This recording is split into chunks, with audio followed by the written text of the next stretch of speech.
একাকারোর বেশ কয়েকটি অপরাধে সম্পৃক্ত মোজাফফর জন্ড নামে এই যোগাযোগ ছিল অন্যতম কুশীলব মাসুদের সঙ্গে। বৃহস্পতিবার ট্রাইব্যুনালে হাজিরের নির্দেশ।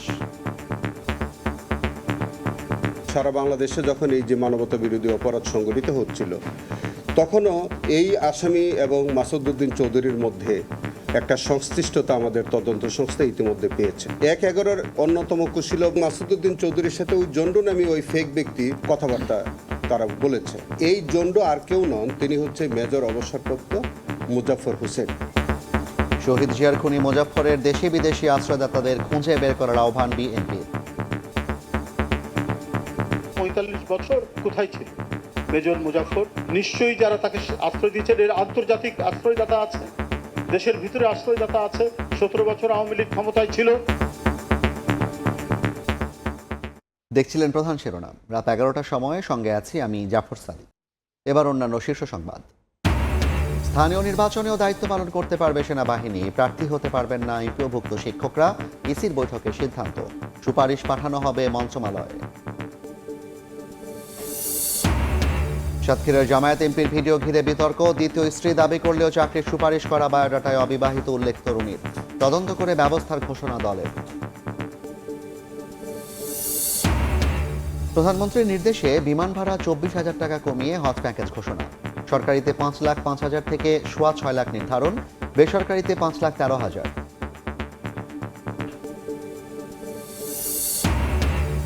মাইলস্টোন ট্র্যাজেডিতে হতাহতদের স্মরণ, আহতদের উন্নত চিকিৎসার প্রতিশ্রুতি। ক্ষতিপূরণ দিতে না পারার ব্যর্থতা স্বীকার করে দ্রুতই দেওয়ার আশ্বাস।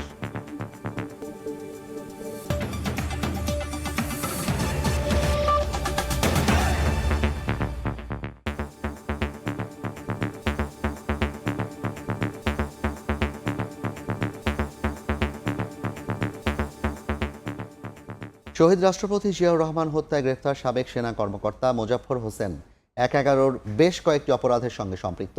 জন্ড নামে যোগাযোগ রাখতেন ১/১১-র অন্যতম কুশীলব সাবেক সেনা কর্মকর্তা মাসুদউদ্দিন চৌধুরীর সঙ্গে। ব্রিফিংয়ে এই তথ্য জানিয়েছেন চিফ প্রসিকিউটর। বৃহস্পতিবার তাকে আন্তর্জাতিক অপরাধ ট্রাইব্যুনালে হাজিরের নির্দেশ দেওয়া হয়েছে। ৩০ মে ১৯৮১ রাত ২:৩০ চট্টগ্রাম সার্কিট হাউসে একদল সেনা কর্মকর্তা গুলি করে হত্যা করে তৎকালীন রাষ্ট্রপতি জিয়াউর রহমানকে। সেই হত্যা মামলার আসামি সাবেক সেনা কর্মকর্তা মোজাফফর হোসেন দীর্ঘ ৪৫ বছর ধরে ছিলেন পলাতক। গত বৃহস্পতিবার তাকে গ্রেফতার করে আইন শৃঙ্খলা বাহিনী।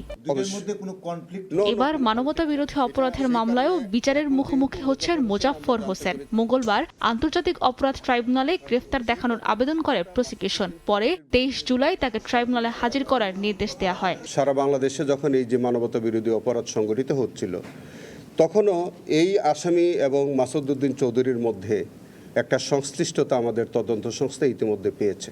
আমাদের কাছে যেহেতু একটি প্রাথমিক তথ্য এসছে, আর কোনো ঘটনার সাথে তার কোনো সংশ্লিষ্টতা আছে কিনা, এই সমস্ত বিষয়গুলি উদ্ঘাটনের স্বার্থে আমাদের তদন্তকারী কর্মকর্তা আজকে আমার বরাবর একটি আবেদন করেছে। চিফ প্রসিকিউটর জানান, টানা ১৬ বছরে বাংলাদেশ ও ভারতে নিয়মিত যাতায়াত করতেন মোজাফফর। তবে তিনি জন্ড নামে ১/১১-র কুশীলব সাবেক সেনা কর্মকর্তা মাসুদউদ্দিন চৌধুরী সহ ঊর্ধ্বতন কর্মকর্তাদের সঙ্গে যোগাযোগ রাখতেন। ১/১১-র অন্যতম কুশীলব মাসুদউদ্দিন চৌধুরীকে আন্তর্জাতিক অপরাধ ট্রাইব্যুনালে একটি মিস কেসে তাকে গ্রেফতার করা হয়েছিল। তারা জানতে পারেন তার একজন পিএ ছিল। এই পিএ এবং মাসুদউদ্দিন চৌধুরীর সাথে ওই জন্ড নামী ওই ফেক ব্যক্তি, তার সাথেও বিভিন্ন রকম সময় কথাবার্তা তারা বলেছে। এই সূত্র ধরে এই জন্ড নামটি যখন এটা একটু সন্দেহজনক মনে হলো, তখন আমাদের তদন্ত সংস্থা এই বিষয়ে তো উদ্ঘাটন করতে গিয়ে দেখলো যে এই জন্ড আর কেউ নন, তিনি হচ্ছে মেজর অবসরপ্রাপ্ত মুজাফফর হোসেন। এদিকে চিফ প্রসিকিউটরের অনুরোধে ডিজিএফআই, র্যাব ও ডিবির গোপন বন্দিশালা পরিদর্শনে যাচ্ছেন ট্রাইব্যুনাল ১-এর ৩ বিচারক। এছাড়া জুলাই আন্দোলনে মুগ্ধ সহ ১১ জনকে হত্যা মামলার অভিযোগ গঠনের প্রসিকিউশনের শুনানি শেষ হয়েছে। আসামি পক্ষের শুনানি বৃহস্পতিবার। সাবরিনা মজুমদার, সময় সংবাদ, ঢাকা।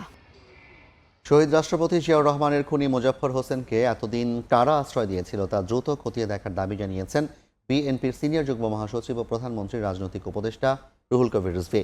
সকালে রাজধানীর পল্টনে যুবদলের কেন্দ্রীয় নির্বাহী কমিটির সাবেক সহসভাপতি জাকির হোসেন নান্নুর আত্মার মাগফিরাত কামনায় দোয়া ও মোনাজাত অনুষ্ঠানে একথা বলেন তিনি। বর্তমান সরকারের বিভিন্ন উন্নয়নমূলক পরিকল্পনার কথাও তুলে ধরেন রুহুল কবির রিজভী।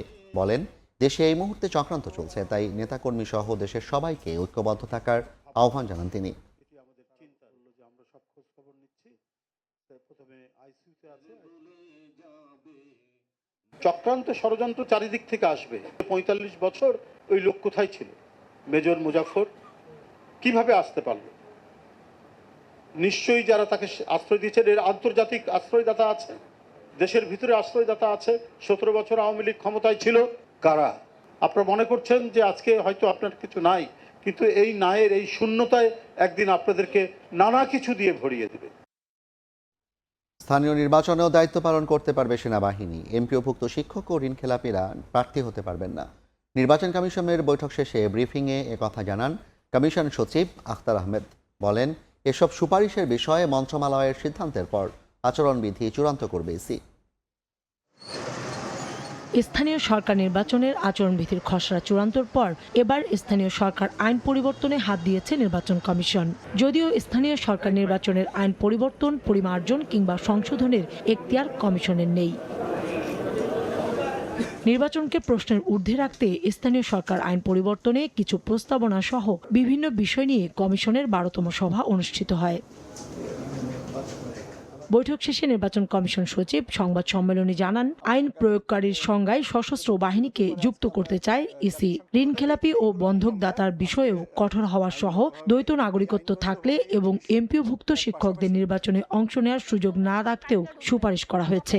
আইন প্রয়োগকারী সংস্থা সবগুলো আইনে এটা সেভাবে নাই, কাজে আমরা মনে করি যে সবগুলো আইনে এটা ইনক্লুড করা উচিত। কমিশন মনে করেন যে না, এদেরকে এমপিওভুক্ত শিক্ষকগণ যেন নির্বাচনে অংশগ্রহণের অযোগ্যতা হয়। বন্ধকদাতা এবং গ্যারান্টার, তো যিনি ব্যক্তিগতভাবে বন্ধকদাতা তিনি তো আছেনই, কিন্তু গ্যারান্টার যারা, তাদেরকেও ঋণখেলাপি হিসেবে অযোগ্য করার একটা কথা প্রস্তাবনাটা আমরা নীতিগতভাবে সম্মত হয়েছে। সচিব জানান, সেপ্টেম্বরের মধ্যে স্থানীয় নির্বাচনের প্রস্তুতি ধরেই কাজ এগিয়ে নিচ্ছে ইসি। মাননীয় স্থানীয় সরকার মন্ত্রী মির্জা ফখরুল স্যার উনি বলেছিলেন যে সেপ্টেম্বর অক্টোবর, তাহলে আমাদের ভোটার তালিকা চূড়ান্ত, আমাদের ড্রাফটটা রেডি করার পরে এটা প্রকাশ করতে হয়। প্রস্তুতির ব্যাপারটা তো চলমান। আমরা যেমন বলেছি যে ৩১শে জুলাই পর্যন্ত যারা ভোটার নিবন্ধিত হবেন তাদের নিয়ে আমাদের এনআইডি সংশোধনের জটিলতা বিবেচনায় বেশ কিছু সুপারিশ উঠে আসে বৈঠকে। তো এই ডাটা কালেকশনটা কোন লেভেল পর্যন্ত নামানো যায়। কাউসার চৌধুরী কুমু, সময় সংবাদ, ঢাকা। সরকার রাজনৈতিক হয়রানিমূলক মামলা প্রত্যাহার উদ্যোগ নিলেও নারী, শিশু ধর্ষণ ও হত্যাসহ স্পর্শকাতর মামলা প্রত্যাহার করা হবে না বলে জানিয়েছেন আইনমন্ত্রী মোহাম্মদ আসাদুজ্জামান। এদিকে মামলা জট কমাতে আগে বাধ্যতামূলক মধ্যস্থতা কার্যক্রমের মাধ্যমে বিরোধ নিষ্পত্তি করে 1 বছরে ৪৫ লাখ থেকে মামলা ২০ লাখে নামিয়ে আনার লক্ষ্য নেওয়ার কথা জানান আইনমন্ত্রী। দেশের বিভিন্ন আদালতে বিচারাধীন মামলা প্রায় ৪৫ লাখ। এর মধ্যে পারিবারিক আদালতে বিচারাধীন প্রায় ৭৫,০০০ মামলা। দ্রুত বিচার নিশ্চিতে পারিবারিক আদালত প্রতিষ্ঠা হলেও ৫ বছরেরও বেশি সময় ধরে নিষ্পত্তি হয়নি প্রায় ৫,০০০ মামলা। এই দীর্ঘসূত্রতা হাজারো পরিবারকে আর্থিক ও মানসিকভাবে ক্ষতিগ্রস্ত করছে।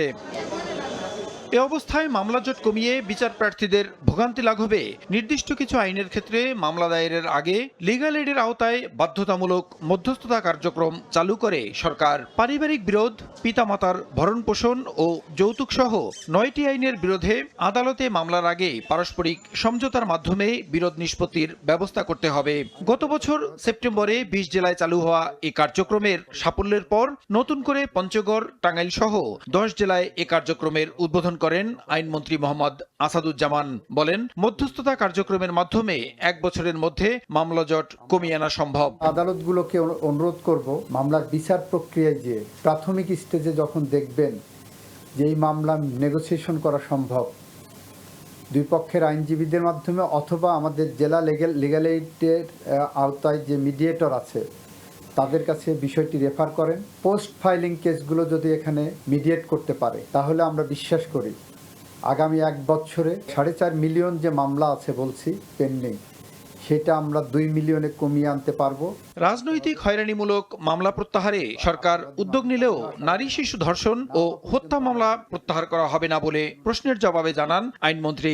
রাজনৈতিকভাবে তাকে সম্পৃক্ত করা হয়েছে, এই জিনিসটা এস্টাবলিশ করার জন্য তাকে প্রমাণ দিতে হবে। তবে এখানে 2টা ক্ষেত্রে আমরা এক্সেপশন করেছি। শিশু ধর্ষণের মামলা কিংবা যৌতুকের জন্য স্ত্রীকে হত্যা করেছে মামলা, পলিটিক্যাল ফ্লেভার যতই থাক না কেন, রেপের মামলা তাকে আদালতের মাধ্যমে নির্দোষ প্রমাণ করতে হবে। কোনো মানুষ যেন মামলার ভোগান্তিতে না পড়েন এবং ন্যায় বিচার পান সেটি নিশ্চিত করতে চায় সরকার।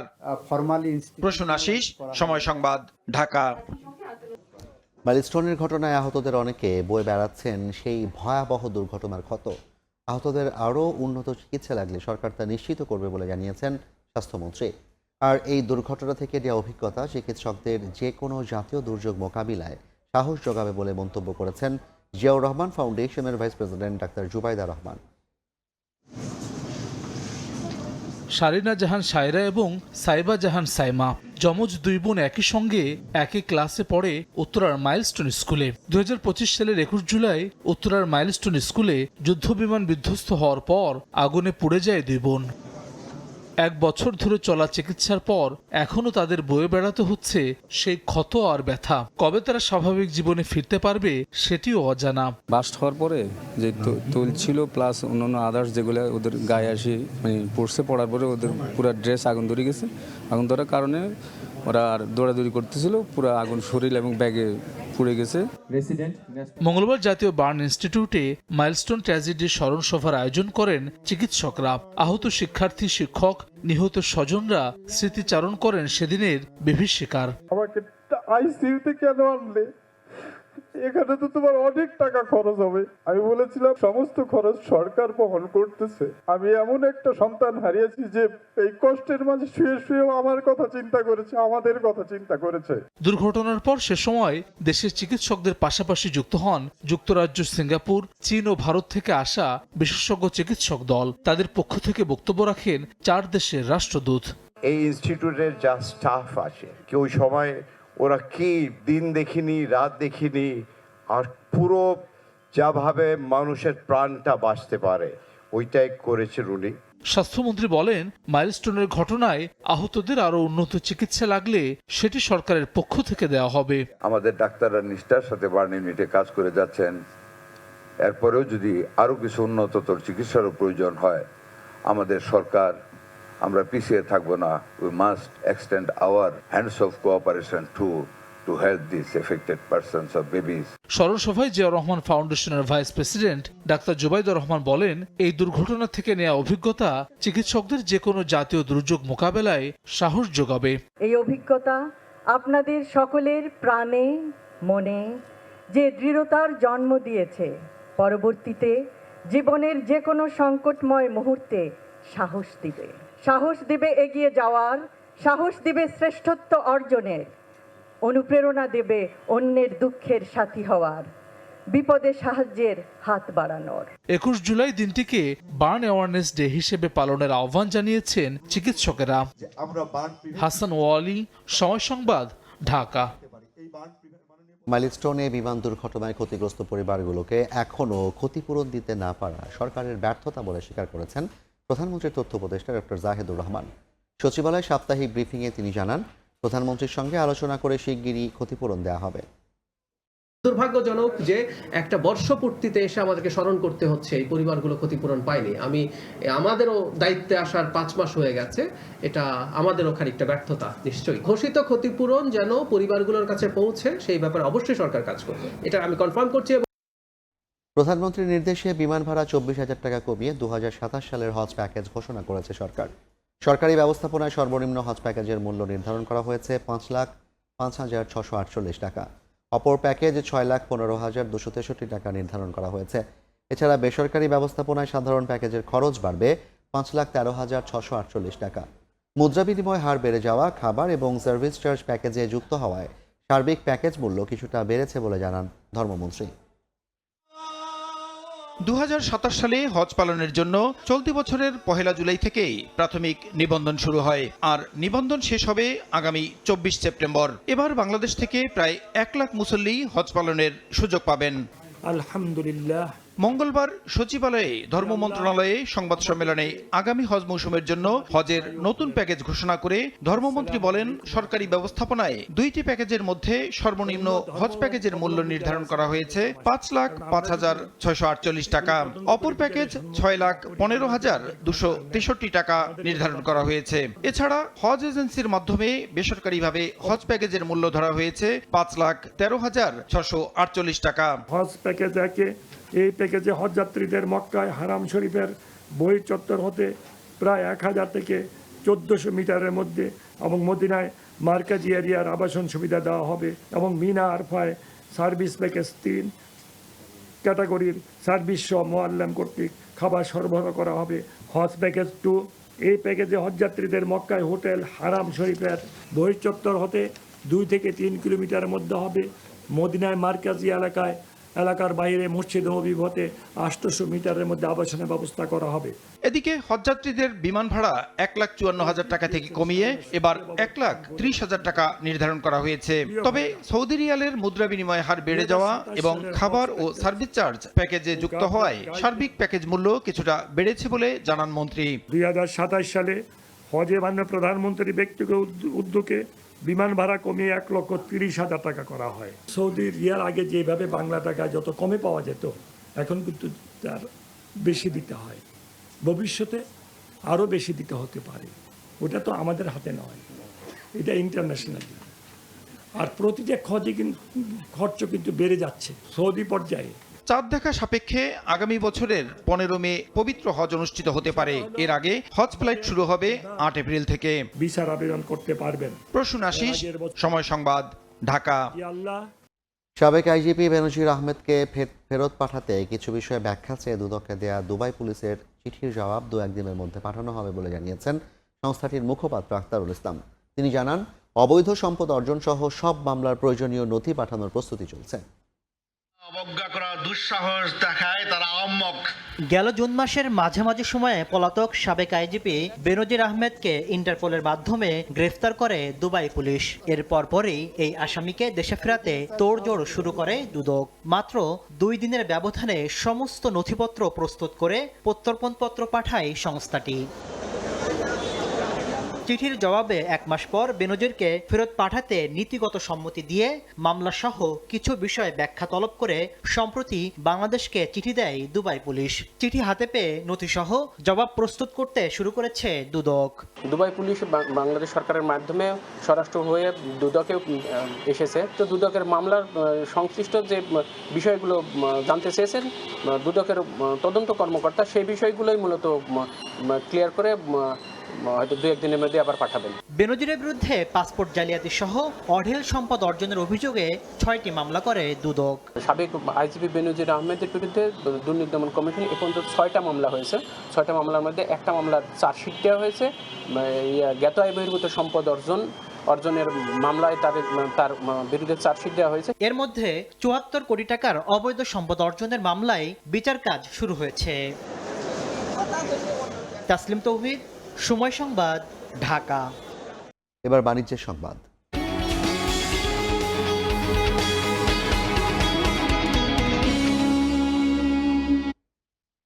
সমস্যাগ্রস্ত 5টি ব্যাংক একীভূত প্রক্রিয়ার অংশ হিসেবে 5 প্রশাসককে সম্মিলিত ইসলামী ব্যাংক থেকে ধাপে ধাপে সরিয়ে নেওয়ার সিদ্ধান্ত নিয়েছে বাংলাদেশ ব্যাংক। জুলাইয়ের শেষ দিকে প্রশাসকদের কাছ থেকে 5 ব্যাংক বুঝে নেওয়ার প্রক্রিয়া শুরু হবে। কেন্দ্রীয় ব্যাংক জানিয়েছে, পর্যায়ক্রমে স্বাভাবিক ব্যাংকিং কার্যক্রম জোরদার করা হবে। একই সঙ্গে জমাকৃত অর্থ মুনাফা সহ ফেরত পাবেন গ্রাহকরা। মঙ্গলবার সকালে বাংলাদেশ ব্যাংকের সামনে অবস্থান নেন একীভূত হওয়া 5 ব্যাংকের ভুক্তভোগী গ্রাহকরা। হেয়ার কাট বাতিলের প্রজ্ঞাপন ও প্রতিশ্রুত মুনাফা সহ টাকা ফেরতের দাবি জানান তারা। আমাদের কষ্টার্জিত টাকা ব্যাংকে রেখে আজকে আমরা রাস্তায় আমরা বাসা ভাড়া দিতে পারছি না, চিকিৎসা খরচ করতে পারতেছি না। মাননীয় অর্থমন্ত্রী মহোদয়, আপনি যে সংসদে কথা দিয়েছেন হেয়ার কাট শিথিল হবে, প্রত্যেকটা ব্রাঞ্চ ম্যানেজারের কাছে প্রজ্ঞাপনটা আপনি শিথিল করেন। গত বছর আর্থিক দুর্বলতা, তারল্য সংকট, অনিয়ম ও সুশাসনের ঘাটতি ঘাটতিতে থাকা এক্সিম, ফার্স্ট সিকিউরিটি ইসলামী, গ্লোবাল ইসলামী, সোশ্যাল ইসলামী ও ইউনিয়ন ব্যাংককে সম্মিলিত ইসলামী ব্যাংকের সঙ্গে একীভূত করার পরিকল্পনা করে বাংলাদেশ ব্যাংক। প্রক্রিয়া তদারকির জন্য প্রতিটি ব্যাংকে একজন করে প্রশাসক হিসেবে নিয়োগ দেওয়া হয়। সবশেষ গত 8 জুন চেয়ারম্যান হিসেবে কাজী শায়রুল হাসান এবং এমডি হিসেবে আবেদুর রহমান শিকদার নিয়োগ পান। পুনর্গঠন কার্যক্রমের অগ্রগতির প্রেক্ষাপটে প্রশাসকদের সম্মিলিত ইসলামী ব্যাংক থেকে ধাপে ধাপে সরিয়ে নেওয়ার সিদ্ধান্ত হয়। জুলাইয়ের শেষ দিকে প্রশাসকদের কাছ থেকে 5 ব্যাংক বুঝে নেওয়ার প্রক্রিয়াও শুরু হতে পারে। একই বোর্ডে যুক্ত হবেন আরও অভিজ্ঞ ব্যক্তিরা। এমডি নিয়োগ করেছেন, বোর্ড আছেন এবং অভিজ্ঞ লোকদের দিয়েই, যোগ্য লোকদের দিয়েই বোর্ড গঠিত হয়েছে। হয়তোবা এখানে আরও বোর্ডে আরও কিছু গুরুত্বপূর্ণ অভিজ্ঞ লোকের অন্তর্ভুক্তিও হতে পারে। এরই মধ্যে সম্মিলিত ইসলামী ব্যাংকে 10,000 কোটি টাকার সুকুক বন্ডের মাধ্যমে বিনিয়োগ করেছে সরকার। অবস্থার উন্নতি হলেই আমানতকারীরা তাদের জমাকৃত অর্থ মুনাফা সহ ফেরত পাবেন বলে আশ্বস্ত করেছে বাংলাদেশ ব্যাংক। এই ব্যাংকটি যখন সঠিকভাবেই পরিচালিত হতে যাচ্ছে, অতএব জনগণের কাছে আমাদের দাবি বা অনুরোধ যে আপনারা একটু ধৈর্য ধরেন, ব্যাংকটা আস্তে আস্তে ঘুরে দাঁড়াবে এবং আপনাদের সমুদয় অর্থই মুনাফা সহ আপনারা ফেরত পাবেন। সম্মিলিত ইসলামী ব্যাংকের অনুমোদিত মূলধন 40,000 কোটি টাকা এবং পরিশোধিত মূলধন 35,000 কোটি টাকা। সেলিয়া সুলতানা, সময় সংবাদ, ঢাকা। 4 দশক ধরে আপনার ফাইন্যান্সিয়াল পার্টনার আইডিএলসি। দেশের শিক্ষার্থীরা মাদকাসক্ত, ডিভাইসে আসক্ত হয়ে পড়ছে। খেলাধুলার মাধ্যমে সমাধান হতে পারে। সেই সঙ্গে শিক্ষকদেরও ক্লাসে নজরদারি বাড়ানো উচিত বলে মন্তব্য করেছেন শিক্ষামন্ত্রী আ.ন.ম এহসানুল হক মিলন। বিকেলে রাজধানীর মিরপুর পিটিআইয়ে প্রাথমিক শিক্ষা সংশ্লিষ্ট কর্মকর্তাদের সঙ্গে মতবিনিময় সভায় কথা বলেন তিনি। মন্ত্রী জানান, যেসব শিক্ষক সময় মতো স্কুলে যান না, পাঠদানে মনোযোগ নেই, তাদের বিরুদ্ধে কঠোর প্রশাসনিক ব্যবস্থা নেওয়া হবে। উপজেলা শিক্ষা অফিসারদেরকে স্কুলে মনিটরিং বাড়ানোর নির্দেশ দেন তিনি। আগামী 9 আগস্ট থেকে সারা দেশে prime minister gold cup football tournament শুরু হচ্ছে বলেও জানান মন্ত্রী। অনুষ্ঠানে প্রাথমিক গণশিক্ষা মন্ত্রণালয়ের প্রতিমন্ত্রী, প্রাথমিক শিক্ষা অধিদপ্তরের মহাপরিচালক, সচিব ও সংশ্লিষ্ট কর্মকর্তারা উপস্থিত ছিলেন। আমাদের ইয়াং জেনারেশন তারা ড্রিল্ড হয়ে যাচ্ছে, লেখাপড়ার চেয়ে মোবাইল চলে যাচ্ছে, মাদক আসক্ত হয়ে যাচ্ছে। তাদেরকে আনন্দময় লেখাপড়া এবং খেলাধুলার মধ্য দিয়ে তাদেরকে ফিরিয়ে আনতে হবে, ট্র্যাকে আনতে হবে। সেই জন্য এটাকে সবচেয়ে বেশি গুরুত্ব দেওয়া হয়েছে। ঢাকার ট্রাফিক ব্যবস্থাপনায় নতুন 50টি পয়েন্টে অটোমেটিক ট্রাফিক লাইট, 120টি মোড়ে সেমি অটোমেটিক সিগন্যাল এবং এআই প্রযুক্তির ক্যামেরা স্থাপনের পদক্ষেপ নেওয়া হচ্ছে। সকালে সংসদ ভবন সংলগ্ন মানিক মিয়া এভিনিউতে শব্দদূষণ বিরোধী অভিযানকালে একথা জানান ডিএমপির অতিরিক্ত পুলিশ কমিশনার আনিসুর রহমান। রাজধানীর ট্রাফিক ব্যবস্থাপনার শৃঙ্খলা ফেরাতে হাইটেক প্রযুক্তির পাশাপাশি রাস্তায় হর্ন নিয়ন্ত্রণ এবং ফিটনেসবিহীন গাড়ি চলাচল রোধে মাঠে রয়েছে ট্রাফিক পুলিশ। পাশাপাশি ফিটনেসবিহীন গাড়ি মেরামত ও রং করে আবারও রাস্তায় নামানো হবে বলেও জানান অতিরিক্ত পুলিশ কমিশনার। যানজটমুক্ত ঢাকা গড়তে ডিএমপি ট্রাফিক বিভাগ এসব আধুনিক ব্যবস্থা বাস্তবায়নে জোর দিচ্ছে বাংলাদেশ ট্রাফিক পুলিশ।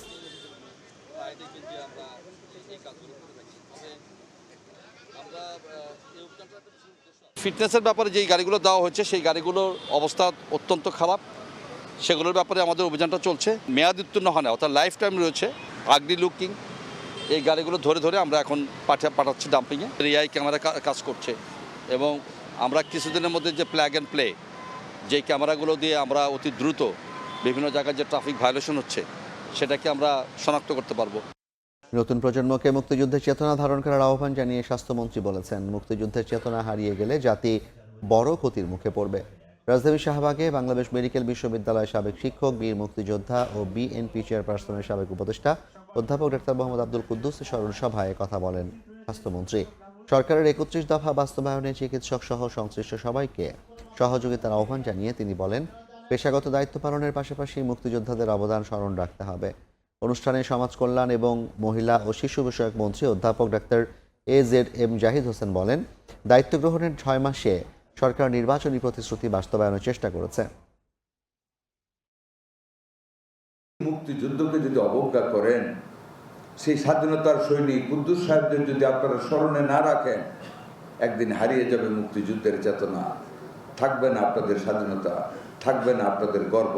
তাই আপনাদের পেশার পাশাপাশি মুক্তিযুদ্ধের ইতিহাসকে সমুন্নত রাখতে হবে। এই 6 মাসের মধ্যে প্রত্যেকটি কথা জনগণের কাছে যে ওয়াদাকৃত যে সমস্ত কথা ছিল প্রত্যেকটি জিনিস মাননীয় প্রধানমন্ত্রীর নেতৃত্বে বর্তমান সরকার বাস্তবায়ন করার চেষ্টা করছে।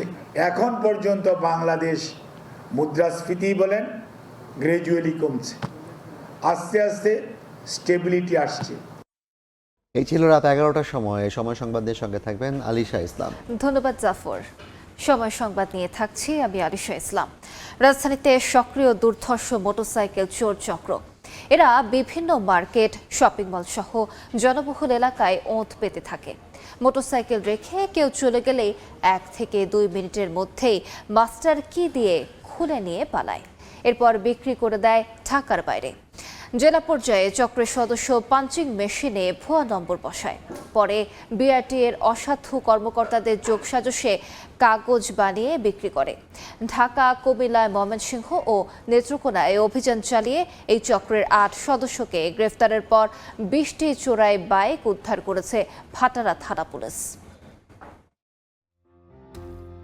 11 জুন সন্ধ্যা 7:19 ভাটারা এলাকা থেকে একটি মোটরসাইকেল চুরি করে পালিয়ে যাচ্ছে এক চোর। খিলবাড়ির টেকে চালক বাইক রেখে যাওয়ার 1 মিনিটের মধ্যেই গায়েব করে দেয় সেই চোর।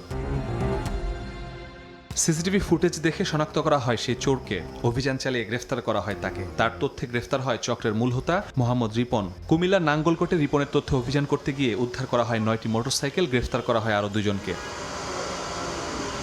4 জনকে জিজ্ঞাসাবাদে জানা যায় চক্রের আরেক সদস্য নুরুজ্জামান ওরফে জামাল এখনো অধরা। হাজারীবাগ থেকে গ্রেফতার করা হয় তাকে। এবার তাকে নিয়ে ময়মনসিংহ, নেত্রকোনায় অভিযান চালিয়ে গ্রেফতার করা হয় আরও 3 জন, উদ্ধার করা হয় আরও 11টি মোটরসাইকেল। জামালকে নিয়ে অভিযান পরিচালনা করে ময়মনসিংহ সদর থানা, ফুলপুর থানা এবং নেত্রকোনা সদর থানা থেকে আরও 11টি চোরাই মোটরসাইকেল, সর্বমোট 20টি উদ্ধার করতে সক্ষম হই। পুলিশ বলছে এই চক্রের মূল হোতা রিপনের নামে 33টি এবং জামালের নামে আছে 6টি মামলা। এরা ঢাকা থেকে মোটরসাইকেল চুরি করে ময়মনসিংহ ও কুমিল্লায় বিক্রি করে। সেসব জায়গায় পাঞ্চিং মেশিনে নতুন নম্বর বসানো হয়, এরপর বিআরটি এর অসাধু কর্মকর্তার মাধ্যমে কাগজপত্র তৈরি করে বিক্রি করে তারা। মোটরসাইকেল রেখে একটা অফিসে বা একটা বাজার করতে গিয়েছে, সর্বোচ্চ 2-3 মিনিটের মধ্যে সুকৌশলে চাবিটা ভেঙে বা নকল চাবি মাস্টার কি বলে তারা দ্রুত সময়ে মোটরসাইকেল নিয়ে অন্যত্র চলে যায়। কুমিল্লা এবং ময়মনসিংহের বিভিন্ন এলাকায় তারা এগুলো বিক্রি করে। গ্রেফতার আসামিদের রিমান্ডে নিয়ে বিআরটি এর অসাধু কর্মকর্তাদের নাম বের করা হবে বলে জানিয়েছে পুলিশ। মাসুদুর রহমান, সময় সংবাদ, ঢাকা। ঢাকার দক্ষিণ কেরানীগঞ্জে 2 লাখ টাকা মুক্তিপণের দাবিতে এক অটোরিকশা চালককে অপহরণের ঘটনায় 4 অপহরণকারীকে গ্রেফতার করেছে র্যাব 10। উদ্ধার করা হয়েছে অপহৃত চালককে। সকালে কেরানীগঞ্জে র্যাব 10 এর সদর দফতরে আয়োজিত প্রেস ব্রিফিংয়ে এ তথ্য জানান অতিরিক্ত পুলিশ সুপার সোনালী সেন। তিনি জানান, গত 19 জুলাই অপহরণের শিকার হন অটোরিকশা চালক সুন্দর আলী। পরে তার পরিবারের কাছে 2 লাখ টাকা মুক্তিপণ দাবি করে একটি অপরাধী চক্র প্রাণ রক্ষায় পরিবার বিকাশের মাধ্যমে 39,000 টাকা পাঠালেও তাকে মুক্তি দেওয়া হয়নি। পরবর্তীতে তথ্য প্রযুক্তির সহায়তায় গতকাল সুভাদ্রা এলাকায় অভিযান চালায় র্যাব 10। সেখান থেকে তালাবদ্ধ অবস্থায় উদ্ধার করা হয় তাকে। গ্রেফতার করা হয় 4 অপহরণকারীকে। 20/7/2026 তারিখে দুপুর 2টার দিকে তথ্য প্রযুক্তির সহায়তায় আমরা অপহরণকারীদের ঠিকানাটা শনাক্ত করতে পারি। দক্ষিণ কেরানীগঞ্জ থানাধীন সুভাদ্রা এলাকায় অভিযান পরিচালনা করে আসামি রাকিবের ভাড়া বাসা থেকে এই অপহৃত যে সুন্দর আলীকে একটা তালাবদ্ধ রুম থেকে হাত পা বাঁধা অবস্থায় আমরা উদ্ধার করি। বর্ষা এলেই একই দুর্ভোগ, নগরবাসীর মনে পুরনো প্রশ্ন, আবারও কি ডুবতে যাচ্ছে রাজধানী ঢাকার বেশিরভাগ এলাকা? সমস্যা সমাধানে গেল অর্থবছরে জলাবদ্ধতা নিরসন ও নর্দমা পরিষ্কারে উত্তর সিটি ব্যয় করেছে 178 কোটি টাকা। আর দক্ষিণ সিটিতে জলাবদ্ধতা নিরসন ও খাল নালা পরিষ্কারে ব্যয় হয়েছে প্রায় 84 কোটি টাকা। প্রশ্ন উঠেছে, প্রতি বছর কোটি কোটি টাকা খরচের পরও কেন একই চিত্র? তানভীর হাসান মেঘের রিপোর্ট।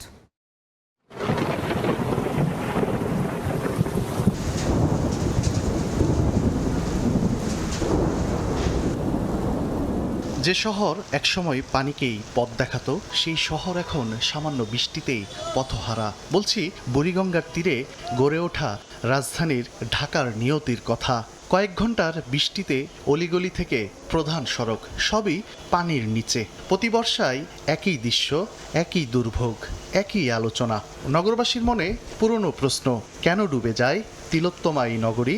গবেষণার তথ্য বলছে দীর্ঘ জলজট, জলাবদ্ধতার কারণ শুধু বৃষ্টির পানি নয়, বরং পানি বেরিয়ে যাওয়ার পথে নানা বাধা বিপত্তি। ড্রেন, খাল, জলাধার হয়ে যে পানি মেশার কথা ঢাকার আশেপাশের নদীতে, সেখানে এখন নেই প্রবাহ। প্রশ্ন উঠেছে, প্রতি বছর কোটি কোটি টাকার খরচের পরও কেন একই চিত্র?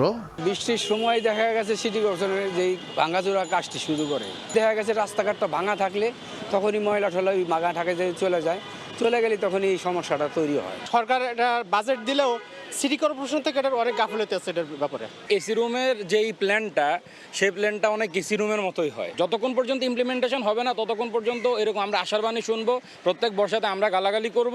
শুধু সোশ্যাল নেটওয়ার্কিংয়ে আমি এটা করছি, এত টাকা বরাদ্দ পেয়েছি, এগুলো করলে হবে না, ফিজিক্যালি নামতে হবে। 2025-26 অর্থ বছরে ঢাকা উত্তর সিটিতে ড্রেন নির্মাণ ও জলাবদ্ধতা নিরসনে 800 কোটি টাকার বেশি বরাদ্দ দেওয়া হয়। চলতি বছরে জুন পর্যন্ত যার ব্যয় হয়েছে প্রায় 178 কোটি টাকা। এ সময়ে নতুন ড্রেন নির্মাণ, সংস্কার ও পুনর্বাসন করা হয়েছে। ড্রেন পরিষ্কারে ব্যয় হয়েছে 15 লাখ টাকা। অন্যদিকে ঢাকা দক্ষিণ সিটিতে জলাবদ্ধতা নিরসনে 75 কোটি টাকা বরাদ্দ হয়, যার সিংহভাগই ব্যয় হয়েছে। আর বর্জ্য ব্যবস্থাপনা বিভাগের তথ্য বলছে, নর্দমা, খাল ও বক্স কালভার্ট পরিষ্কারে বরাদ্দকৃত 40 কোটি টাকার মধ্যে প্রায় 25 কোটি টাকা খরচ হয়েছে। খাল পুনরুদ্ধার ও পানি বের হওয়ার পথের বাধা আগে দূর করতে চান দক্ষিণ সিটির প্রশাসক, আর উত্তর সিটি প্রশাসকের নজর ড্রেন নির্মাণ ও খাল পুনরুদ্ধারের। পলিথিন যদি বন্ধ করা না যায় তাহলে আপনি কোনোভাবেই রাস্তা পরিষ্কার রাখতে পারবেন না, ড্রেন পরিষ্কার রাখতে পারবেন না, খালও পরিষ্কার রাখতে পারবেন না। আমরা অলরেডি 2-3টা প্রকল্প নিয়েছি, অন্তত বছরখানেক লাগবে, যেটা এই বছর হয়তো বেনিফিট পাবে না, নেক্সট ইয়ারে বেনিফিট পাবে। আমরা একটা নতুন করে প্রস্তাবনা দিয়েছি এলজিডি মন্ত্রণালয়কে যে আমাদের খালগুলো খনন করার জন্য। আমাদের খালগুলো যদি খনন করতে পারি তাহলে এই যে আজকে যে আমরা ড্রেনেজের যে কাজগুলো করছি সেটা সুফল কিন্তু আমরা ভোগ করতে পারবো। নগর পরিকল্পনাবিদরা বলছেন, কোটি কোটি টাকা ব্যয়ে ড্রেন নির্মাণ করলেও খাল, জলাধার ও পানি নিষ্কাশনের পথ ফিরিয়ে না আনলে জলাবদ্ধতা কমবে না। হাতিরঝিলের মতোই আরও 5টি রিটেনশন এরিয়া তৈরি করতে হবে, মানে বৃষ্টি হলে পানিটা যাতে কোনো একটা জায়গায় জড়ো হতে পারে। প্রতি বর্ষায় একটাই প্রশ্ন, আবারও কি এই শহর ডুববে? উত্তরটা আকাশে নয়, লুকিয়ে আছে শহরের মাটির নিচে, খালের বুকে, ড্রেনের ভেতরে এবং নগর পরিকল্পনার নকশায়।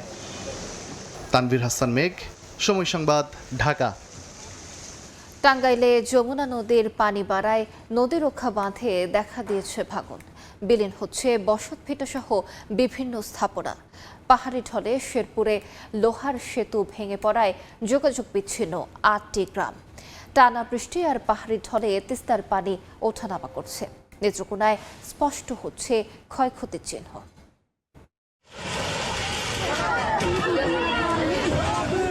টানা বৃষ্টিতে বেড়েছে যমুনা নদীর পানি, তীব্র স্রোতে ভাঙছে পাড়, বিলীন হচ্ছে ঘরবাড়ি, ফসলি জমি, রাস্তাঘাট। টাঙ্গাইলের ভুয়াপুরে বাঁধ ভেঙে নদীতে বিলীন হয়েছে বসতঘর, মসজিদ সহ বিভিন্ন স্থাপনা। ঝুঁকিতে রয়েছে ভুয়াপুর তারাকান্দি আঞ্চলিক সড়ক। এমন অবস্থায় যানবাহন চলাচল বন্ধ রেখে জিও ব্যাগ ডাম্পিং চলছে। প্রায় 10-15টা বাড়ি এখান থেকে বিলীন হয়ে গেছে, মানে একদম নিয়ে সরাইতেই পারে নাই। খাট পালং কিছু নাই, সব নদীতে ভাইসে গেছে। এক বাড়ি থেকে 5টা ঘর গেছে, 35 মণ শস্য নদীতে চলে গেছে। ঘরের থেকে ফ্রিজ, টিভি, মিবি যা আছে ইত্যাদি হান্ডি পাতিল সব নদীতে চলে গেছে। ভাঙন ঠেকাতে সব ধরনের ব্যবস্থা নেওয়ার কথা জানিয়েছে উপজেলা প্রশাসন। 9 থেকে 10 কোটি টাকার মতো আমরা জরুরি আপৎকালীন কাজ বাস্তবায়ন শুরু করেছি। গাইবান্ধায় ফের বাড়তে শুরু করেছে ব্রহ্মপুত্র, তিস্তা, ঘাঘট ও করতোয়ার পানি। 45টি পয়েন্টে দেখা দিয়েছে ভাঙন, বিলীন হচ্ছে শত শত বিঘা আবাদি জমি ও বসতবাড়ি। পানি ওঠানামা অব্যাহত থাকায় রংপুরে তিস্তা নদীর তীরবর্তী এলাকায় বন্যার আশঙ্কায় স্থানীয়রা। স্থায়ী সমাধানে মহাপরিকল্পনা বাস্তবায়নের দাবি তাদের। সবাই আতঙ্কের ভেতরে আছি যে কখন কি হয় না হয় এটা বলা যায় না। কাকো ধরিতেও পারি না, কইতেও পারি না, আর কেউ সামেদাও করতে পারে না।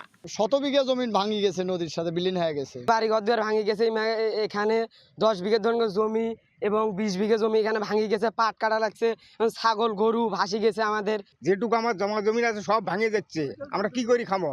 এদিকে বৃষ্টি আর ঢলে শেরপুরের নালিতাবাড়িতে চেল্লাখালী নদীর ওপর বেলি ব্রিজ ধসে পড়ায় যোগাযোগ বিচ্ছিন্ন হয়ে পড়েছে। ভোগান্তিতে পড়েছেন 8টি গ্রামের প্রায় 15,000 মানুষ। ছেলে মেয়ে যাতায়াত করতে পারতেছে না, মহিলারা ডাক্তারের কাছে যাইতে পারতেছে না। আমাদের নৌকা বানানোর সাধ্য নাই, একটা বুড়া আছে, এটা দিয়ে কিছু ছাত্র পারাপার করতেছি।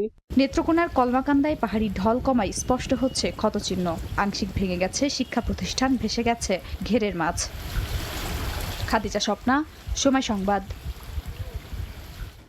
কোনো কাজে আসছে না কুড়িগ্রামের উলিপুর পৌরসভায় 11 কোটি টাকা ব্যয়ে নির্মিত বিশুদ্ধ পানি সরবরাহের 4টি পাম্প।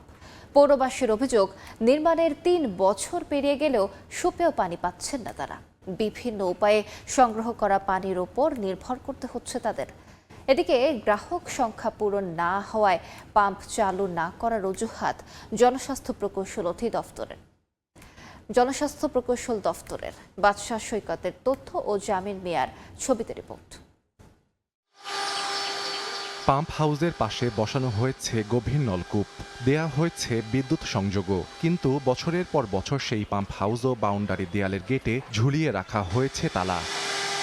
1998 সালে প্রায় 60,000 জনসংখ্যা নিয়ে গঠিত হয় 27.34 বর্গ কিলোমিটারের কুড়িগ্রামের উলিপুর পৌরসভা। প্রথম শ্রেণীর পৌরসভায় উন্নীত হওয়ার পর 2022 সালে সুপেয় পানি সরবরাহের লক্ষ্যে 4টি পাম্প হাউস স্থাপন করে জনস্বাস্থ্য প্রকৌশল অধিদপ্তর। 2023 সালে পাম্প স্থাপন ও পাইপ বসানোর কাজ হয়েছে ঠিকই, কিন্তু এক ফোঁটাও সুপেয় পানি পায়নি বাসিন্দারা। বন্ধ আছে, কোনো অফিসারও আসে না, কেউ আসে না।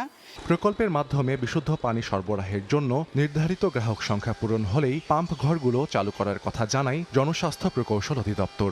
এখানে 2600 হাউস কানেকশন ধরা আছে। আমরা তালিকা পেয়েছি পৌরসভার কাছ থেকে 700।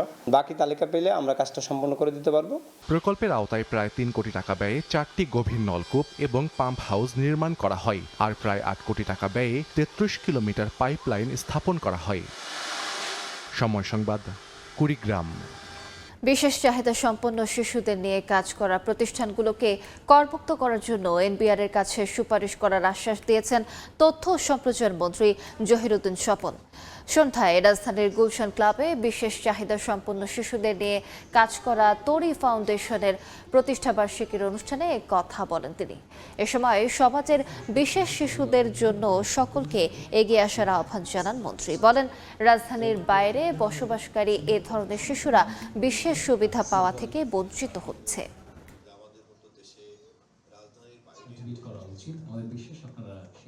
সিএসআর করার জন্য যে সমস্ত প্রতিষ্ঠানগুলি এনবিআর কর্তৃক অনুমোদিত হবেন আবেদন করে, সেই সমস্ত অনুমোদিত প্রতিষ্ঠানে অনুদান দিলে সেটা ট্যাক্স ফ্রি হবে।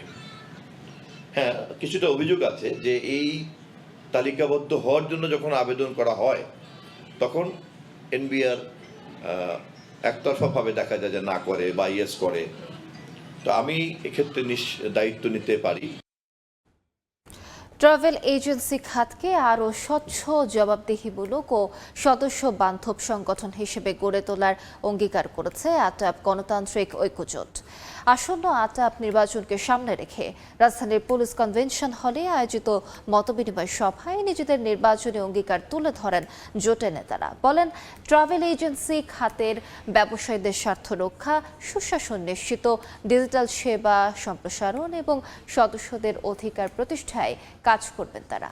জানানো হয়, আগামী 25 জুলাই অনুষ্ঠিত হবে association of travel agents of Bangladesh আটাপ নির্বাচন।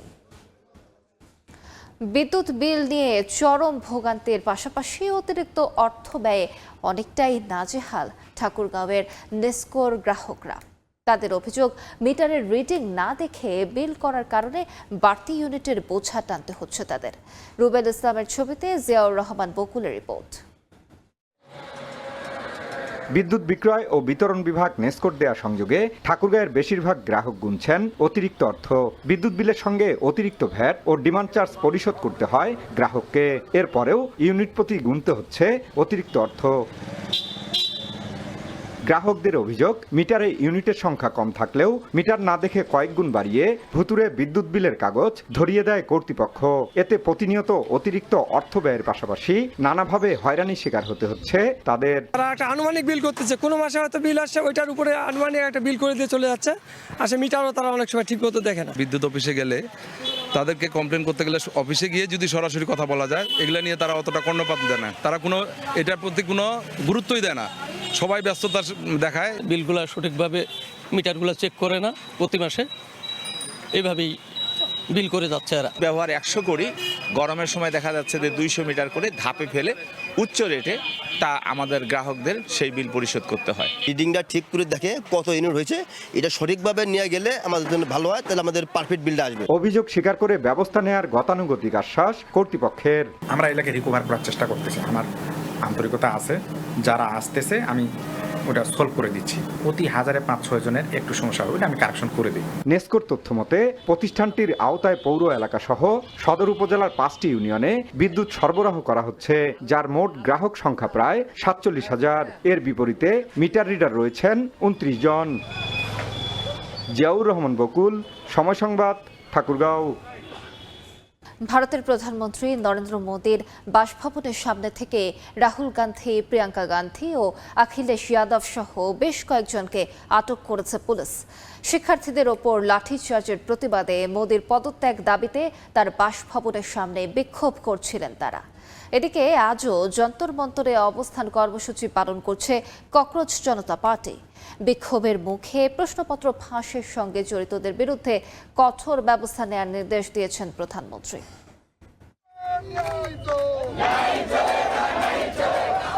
মঙ্গলবার নয়াদিল্লিতে প্রধানমন্ত্রী নরেন্দ্র মোদীর সরকারি বাসভবনের সামনে বিক্ষোভ শুরু করে কংগ্রেস। রাহুল গান্ধীর নেতৃত্বে ওই বিক্ষোভে মোদীর পদত্যাগ দাবি করা হয়। এ সময় রাহুল গান্ধী, প্রিয়াঙ্কা গান্ধী ভাদ্রা ও সমাজবাদী পার্টির প্রধান অখিলেশ যাদব সহ বিরোধী জোটের একাধিক নেতাকে আটক করে দিল্লি পুলিশ। এ সময় পুলিশের সঙ্গে ধস্তাধস্তিতে আহত হন রাহুল গান্ধী। এর আগে শিক্ষার্থীদের উপর লাঠিচার্জের তীব্র সমালোচনা করেন বিরোধীরা। বল প্রয়োগের ঘটনায় নরেন্দ্র মোদীকে ক্ষমা চাওয়ার আহ্বানও জানান রাহুল। এদিন সকাল থেকে আবারও দিল্লির যন্তর মন্তরে অবস্থান নেয় ককরোচ জনতা পার্টির সমর্থকরা। সময়ের সঙ্গে সঙ্গে বাড়তে থাকে মানুষ। ভেঙে ফেলা মঞ্চ আবার নতুন করে প্রস্তুত করা হয়। দাবি না মানা পর্যন্ত আন্দোলন চালিয়ে যাওয়ার ঘোষণাও দেন বিক্ষোভকারীরা। পরিস্থিতি মোকাবিলায় গোটা এলাকায় নিরাপত্তা জোরদার করা হয়। ককরোচ জনতা পার্টির আন্দোলনের প্রতি সমর্থন জানিয়েছেন তারকারাও। আন্দোলনকারীদের ওপর পুলিশের দমন পীড়নেরও সমালোচনা করছেন তারা। আলোচনার মাধ্যমে সংকট সমাধানের আহ্বান তাদের। বিক্ষোভের মুখে প্রথমবারের মতো মুখ খুলেছেন নরেন্দ্র মোদী। প্রশ্ন ফাঁসের ঘটনায় জড়িতদের বিরুদ্ধে কঠোরতম ব্যবস্থা নেয়া এবং স্বচ্ছ ও নির্ভরযোগ্য পরীক্ষা ব্যবস্থা গড়ে তুলতে সংশ্লিষ্ট সব পক্ষকে একসঙ্গে কাজ করার আহ্বান জানান তিনি। প্রশ্ন ফাঁসের ঘটনায় কেন্দ্রীয় শিক্ষামন্ত্রীর পদত্যাগের দাবিতে ককরোচ জনতা পার্টির আন্দোলনে সমর্থন দিয়ে গেল মাসের শেষে যন্তর মন্তরে অনশন শুরু করেন জলবায়ু কর্মী সোনম ওয়াংচুক। সোমবার পার্লামেন্ট অভিমুখে বিক্ষোভের ডাক দেয় সংগঠনটি। বিক্ষোভের এক পর্যায়ে শিক্ষার্থীদের উপর চড়াও হয় পুলিশ। এ ঘটনায় দেশ জুড়ে সমালোচনার মুখে পড়েছে বিজেপি সরকার। নাদিম মারজান, সময় সংবাদ। আফগানিস্তানের পূর্বাঞ্চল ভারী বৃষ্টিতে সৃষ্টি হয়েছে আকস্মিক বন্যা এবং এতে 20 জনের মৃত্যু হয়েছে। আহত হয়েছেন অন্তত 80 জন। এ ঘটনায় নিখোঁজ রয়েছেন শতাধিক মানুষ। এদিকে ভারতে টানা বৃষ্টি, বন্যা ও ভূমিধসে এ পর্যন্ত প্রাণ গেছে অন্তত 25 জনের। অন্যদিকে চিলিতে ভারী বৃষ্টির পর বন্যা, ভূমিধসে জারি করা হয়েছে দুর্যোগপূর্ণ অবস্থা। এই ঘটনায় কোকিম্বো ও ওয়াস্কো প্রদেশে এ পর্যন্ত অন্তত 5 জনের মৃত্যু হয়েছে। প্রকৃতির তাণ্ডবে বিপর্যস্ত বিশ্বের বিভিন্ন অঞ্চল। আফগানিস্তানের উত্তর পূর্বাঞ্চলে আকস্মিক বন্যায় বহু মানুষ নিহত হয়েছেন আর নিখোঁজ রয়েছেন শতাধিক। সোমবার তালেবানের জাতীয় দুর্যোগ ব্যবস্থাপনা কর্তৃপক্ষ জানায় সবচেয়ে বেশি ক্ষতিগ্রস্ত হয়েছে নুরিস্তান প্রদেশের রাজধানী পারুন শহরে। নিখোঁজদের সন্ধানে উদ্ধার অভিযান অব্যাহত থাকলেও মৃতের সংখ্যা আরও বাড়তে পারে বলে আশঙ্কা করা হচ্ছে। এদিকে ভারতের উত্তর ও উত্তর পূর্বে টানা ভারী বৃষ্টির কারণে সৃষ্ট বন্যা ও ভূমিধসে এ পর্যন্ত কয়েকজনের মৃত্যু হয়েছে। আবহাওয়া দপ্তর আগামী কয়েকদিন আরও ভারী বৃষ্টির পূর্বাভাস দিয়েছে। কাশ্মীরের পুঞ্জ ও রাজৌরি জেলায় আকস্মিক বন্যায় নির্মাণ কাজের যন্ত্রপাতি, যানবাহন ও দোকানপাট ভেসে যায়। কাদা ও ধ্বংসস্তূপে ঢেকে গেছে সড়কগুলো। বহু ভবন ক্ষতিগ্রস্ত হয়েছে, কাদার নিচে চাপা পড়েছে অসংখ্য যানবাহন।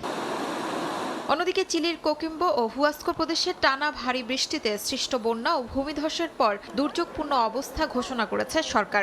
এ দুর্যোগে কয়েকজন হতাহত হয়েছেন। ভূমিধসে ক্ষতিগ্রস্ত ক্রুজদেকানা এলাকায় সেনাবাহিনীর হেলিকপ্টারে মরদেহ সরিয়ে নেওয়া হয়। নিরাপদ স্থানে সরিয়ে নেওয়া হচ্ছে বাসিন্দাদের। স্থানীয় বাসিন্দারা এই ঘটনাকে এক ভয়াবহ ট্র্যাজেডি হিসেবে বর্ণনা করেছেন। শিউলি রোসা, সময় সংবাদ। আনুষ্ঠানিক উদ্বোধন করা হলো নতুন কুড়ির প্রথম আসরের জাতীয় পর্যায়ের খেলা। সুইমিং কমপ্লেক্সে সাঁতার ইভেন্টের মধ্য দিয়ে দেশব্যাপী প্রতিভা অন্বেষণ কর্মসূচি নতুন কুড়ি স্পোর্টসের চূড়ান্ত পর্বের উদ্বোধন করেন যুব ক্রীড়া প্রতিমন্ত্রী আমিনুল হক। আগামী 27 জুলাই আর্মি স্টেডিয়ামে প্রতিযোগিতার সমাপনী দিনে উপস্থিত থেকে পুরস্কার তুলে দেবেন প্রধানমন্ত্রী তারেক রহমান।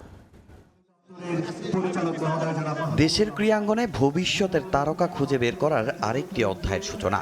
আনুষ্ঠানিকভাবে উদ্বোধন হলো দেশব্যাপী প্রতিভা অন্বেষণ কর্মসূচি নতুন কুড়ি স্পোর্টসের জাতীয় পর্যায়ের প্রতিযোগিতা। মিরপুরের জাতীয় সুইমিং কমপ্লেক্সে সাঁতার ইভেন্টের মধ্য দিয়ে শুরু হয় এই আয়োজন। শুধু সাঁতার নয়, ক্রিকেট, ফুটবল, কাবাডি, অ্যাথলেটিক্স, দাবা, ব্যাডমিন্টন ও মার্শাল আর্ট ডিসিপ্লিনে নিজেদের প্রতিভা দেখানোর সুযোগ পাচ্ছে 10 থেকে 14 বছর বয়সী ক্ষুদে ক্রীড়াবিদরা।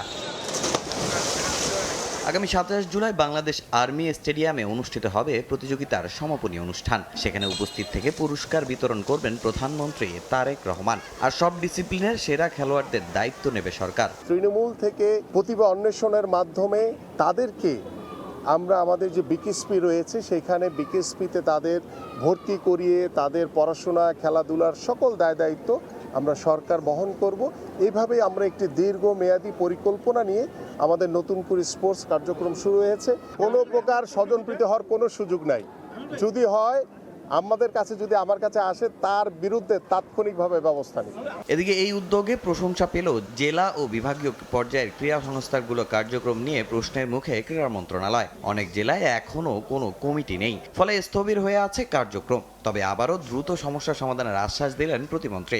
আমাদের জেলা কমিটির ম্যাক্সিমামগুলো হয়ে গেছে, আমাদের কিছু কমিটি বাকি আছে, সেটা আমরা ওই 3 মাস ধরেই আমরা এই কার্যক্রমগুলো শেষ করবো ইনশাআল্লাহ। সব জেলা ও বিভাগে অ্যাডহক কমিটি দেওয়ার পর 3 মাসের মধ্যে নির্বাচিত কমিটি গঠনের পরিকল্পনা ক্রীড়া মন্ত্রণালয়ের। তামিম হোসেন, সময় সংবাদ, ঢাকা। নানা অনিশ্চয়তা থাকলেও সেপ্টেম্বরে বাংলাদেশে আসবে ভারত জাতীয় ক্রিকেট দল। সমস্যা সমাধানের দুদেশের সরকারি পর্যায় থেকে ইতিবাচক আলোচনা চলছে বলে জানান যুব ক্রীড়া প্রতিমন্ত্রী আমিনুল হক। 2024 সালের আগস্টের পর থেকেই কূটনৈতিক সম্পর্কটা ভালো যাচ্ছে না বাংলাদেশ ভারতের। দীর্ঘ একটা সময়ের জন্য বন্ধ ছিল দুদেশের স্বাভাবিক ভিসা কার্যক্রম। নিরাপত্তার দোহাই দিয়ে ভারত বিশ্বকাপে লিটনদের যেতে না দিয়ে আগুনে ঘি ঢালে অন্তর্বর্তী সরকার। এরপর থেকেই দুদেশের ক্রিকেট সম্পর্ক ও দ্বিপাক্ষিক সিরিজ নিয়ে শুরু হয় নানা জল্পনা কল্পনা।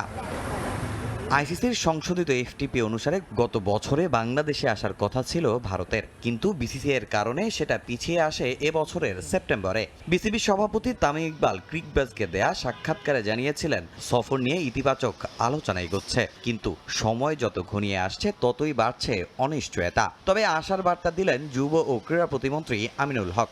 বিশ্ব ক্রিকেটে আমাদের অত্যন্ত সুদৃঢ় একটি অবস্থান রয়েছে। সেই ক্ষেত্রে বিগত সময়ের একটি ঘটনাকে কেন্দ্র করে, বিশ্বকাপ ক্রিকেটকে কেন্দ্র করে যে একটি টানাপোড়েন হয়েছে, আমরা দৃঢ়ভাবে বিশ্বাস করি। ইতিমধ্যে আমি নিজেই আমাদের যে ইন্ডিয়ান অ্যাম্বাসিতে আমি কথা বলেছি, তারাও আমাদের সাথে কথা বলেছে।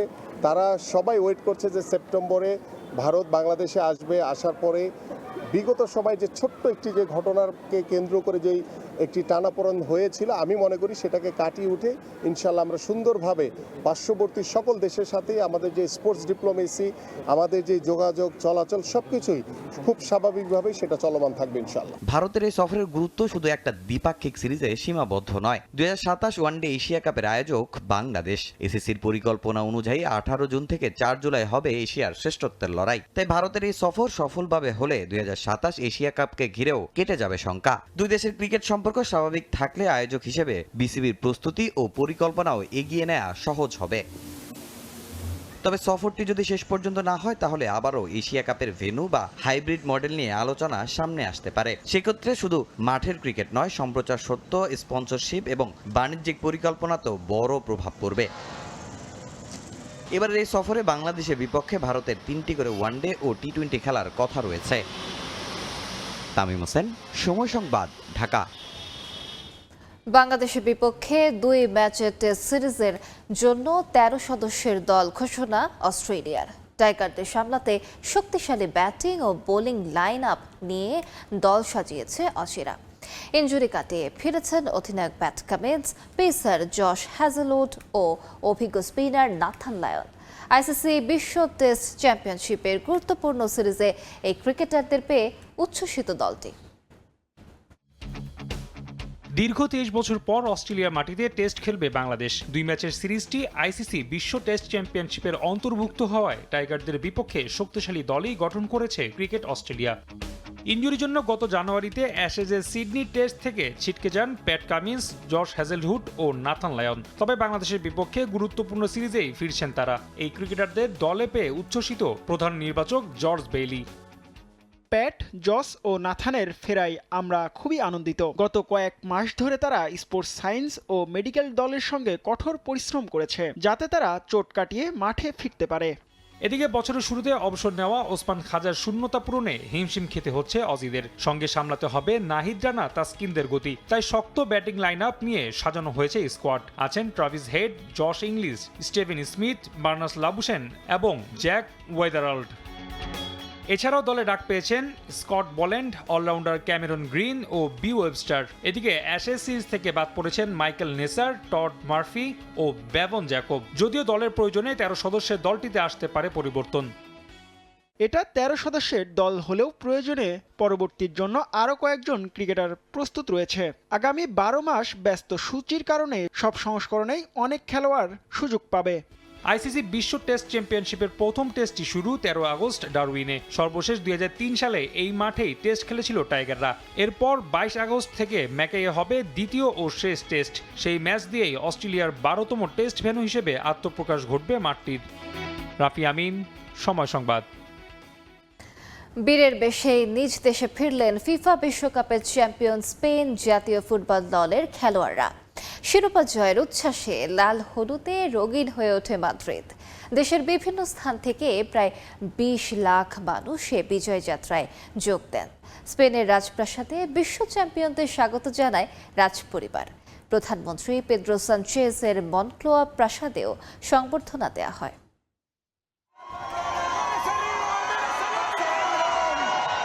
পুরো বিশ্বের রাজা ফিফা বিশ্বকাপের বর্তমান চ্যাম্পিয়নদের ঠিক এ নামেই বরণ করে নিয়েছেন তাদের দেশের নাগরিকরা। একটি ট্রফি আর কোটি মানুষের হাসি। বিশ্বকাপ জয়ের পর স্পেন জুড়ে যেন শুরু হয়েছে আনন্দের জোয়ার। মাদ্রিদের রাজপথে ছাদখোলা বাসে চড়ে বিশ্বকাপ ট্রফি হাতে উল্লাসে মাতেন Rodri, Yamal, Nico, Olmo, Cucurella, Ruiz সহ পুরো দল।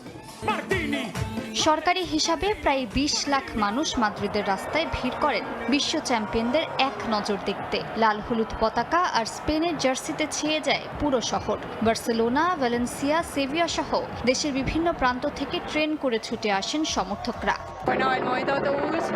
ছাদখোলা বাসে বিশ্বজয়ী খেলোয়াড়দের দেখে আমার মনে হচ্ছিল আমি স্বপ্ন দেখছি। যেন পর্দার ওপারে যা কিছু আছে তা কোনো কল্পকাহিনী। তাদের আরেকটি বিশ্বকাপ জিততে দেখা সত্যি সৌভাগ্যের বিষয়। দিনভর শহর জুড়ে বিজয় শোভাযাত্রার পর রাতের উৎসবের কেন্দ্র হয়ে ওঠে মাদ্রিদের ঐতিহাসিক সিবিল স্কয়ার। সেখানে মঞ্চে উঠে 1 ঘন্টারও বেশি সময় ধরে সমর্থকদের সঙ্গে গান, নাচ আর উল্লাসে মাতেন স্পেনের বিজয়ী ফুটবলাররা। খেলা শুরুর আগে স্পেনের রাজপ্রাসাদে বিশ্ব চ্যাম্পিয়নদের স্বাগত জানান রাজা ষষ্ঠ ফেলিপে, রানী লেতিসিয়া এবং রাজকন্যা লিওনোর ও সোফিয়া। এরপর প্রধানমন্ত্রী পেদ্রো সানচেজের মনক্লোয়া প্রাসাদেও সংবর্ধনা দেওয়া হয়। 2030 সালে নিজেদের মাটিতে অনুষ্ঠিত হতে যাওয়া বিশ্বকাপেও তৃতীয় শিরোপার স্বপ্ন দেখার আহ্বান জানান প্রধানমন্ত্রী। 16 বছরের অপেক্ষার পর বিশ্বকাপের দ্বিতীয় ট্রফি এখন স্পেনের ঘরে। আর সেই ট্রফি ঘিরে লাল হলুদের যে উৎসব শুরু হয়েছে তা হয়তো স্প্যানিশ ফুটবল ইতিহাসে আরও একটি সোনালী অধ্যায় হয়ে থাকবে। মালিহা সুহরওয়ার্দী, সময় সংবাদ।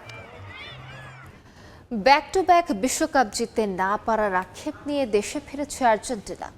বিমানবন্দরে লাল গালিচা সংবর্ধনা ও হৃদয়ে উজাড় করা ভালোবাসায় ফুটবলারদের বরণ করে নেন সমর্থকরা।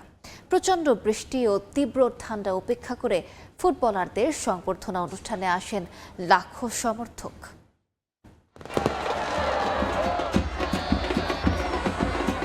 বুয়েনোস আইরেসের এজেইজা বিমানবন্দরে লাখো মানুষের ঢল। 4 বছর আগে লুসেইলে বরুর বুকে ঝড় তোলার পর যখন এই দলটাই বিমানবন্দরে নেমেছিল, 36 বছর পর শিরোপা জয়ের উৎসবে মেতে উঠেছিল পুরো দেশ। বিশ্বকাপ জয়ীদের বীরত্ব গাথায় ছেয়ে গিয়েছিল চারপাশ। 4 বছর পর আবারও শিরোপার মঞ্চে পা রেখেছিল আলবিসেলেস্তে। তবে এবার ভাগ্য বিধাতা সহায় হয়নি। ফাইনালের মহারণে স্পেনের কাছে হেরে হৃদয় ভাঙার কষ্ট নিয়ে দেশে ফিরেছে আর্জেন্টিনা। ইন্টার মায়ামির হয়ে খেলা থাকায় দলের সঙ্গে আসেননি আলবিসেলেস্তেদের কাতার বিশ্বকাপ জয়ের রূপকার লিওনেল মেসি। দলের সঙ্গে ফেরেননি রদ্রিগো ডি পলো। তবে বিশ্বকাপ জিততে না পারলেও ভালোবাসার রং ফিকে হয়নি সমর্থকদের। বিশ্বকাপের ফাইনালে হারের পর থেকেই স্ক্যালোনির দলকে হৃদয় উজাড় করা ভালোবাসায় বরণ করে নিতে বিমানবন্দর ও এর আশেপাশের এলাকায় অপেক্ষা করতে থাকেন সমর্থকরা। প্রচন্ড বৃষ্টি, তীব্র ঠান্ডা, তবে তা ভাঙতে পারেনি আলবিসেলেস্তে সমর্থকদের মনোবল। লাল গালিচা সংবর্ধনা ও মিলিটারি ব্যান্ড দিয়ে রানওয়েতে স্বাগত জানায় আর্জেন্টিনা ফুটবল অ্যাসোসিয়েশন। বৈরী আবহাওয়ার মাঝে নীল সাদা ছাতা আর জাতীয় পতাকা হাতে হাজির হন সমর্থকরা। বিশ্বকাপ না জিততে পারার কষ্ট ভুলে গেছেন তারা, বরং রানার্স আপ হলেও এই দলটার দেশের প্রতি নিবেদনে খুশি সমর্থকরা। ভবিষ্যতেও আলবিসেলেস্তেদের কাছে এমনটাই চান তারা। আমি 1978 সালের ফাইনাল দেখেছি। আমি আর্জেন্টিনার কাতার বিশ্বকাপ জয় দেখেছি। এই দলটা আমাদের অনেক কিছু দিয়েছে, আমাদের কোনো কষ্ট নেই। কাতার বিশ্বকাপ জয়ের পরের আসরে ফাইনালে ওঠাও কম প্রাপ্তি নয়। আমরা চাই আর্জেন্টিনা দল তাদের এ মনোবল ধরে রাখবে। আগামী দিনগুলোতে তারা আমাদের বিশ্বমঞ্চে এমন সাফল্য উপহার দিয়ে যাবে। মেসির হয়তো এটা শেষ বিশ্বকাপ, তার জন্য খারাপ লেগেছে। তবে আমরা তার কাছে ঋণী। সে যেভাবে দলকে ফাইনালে তুলেছে তা অন্য কারো পক্ষে সম্ভব ছিল না। লিওনেল মেসি আমাদের ভালোবাসায় আজীবন এভাবে থাকবেন। আমরা সারা জীবন আমাদের প্রিয় মেসির পাশে থাকব। ছাদ খোলা বাসে পুরো শহর ঘুরে বেরিয়েছেন ফুটবলাররা, দিয়েছেন সমর্থকদের ভালোবাসার জবাব। তবে এর মাঝেও উশৃঙ্খল কিছু সমর্থকদের সঙ্গে হাতাহাতির ঘটনা হয়েছে আইন শৃঙ্খলা বাহিনীর। এ ঘটনায় গ্রেফতার হয়েছেন বেশ কয়েকজন। পারভিন আক্তার, সময় সংবাদ। এ পর্যায়ে শীর্ষ সংবাদগুলো জানিয়ে দিচ্ছি আরেকবার। 11-11 সময়ও নানা অপরাধে জড়িত শহীদ জিয়ার খুনি মোজাফফর জন্ড নামে যোগাযোগ ছিল অন্যতম কুশীলব মাসুদের সঙ্গে বৃহস্পতিবার ট্রাইব্যুনালে হাজিরের নির্দেশ।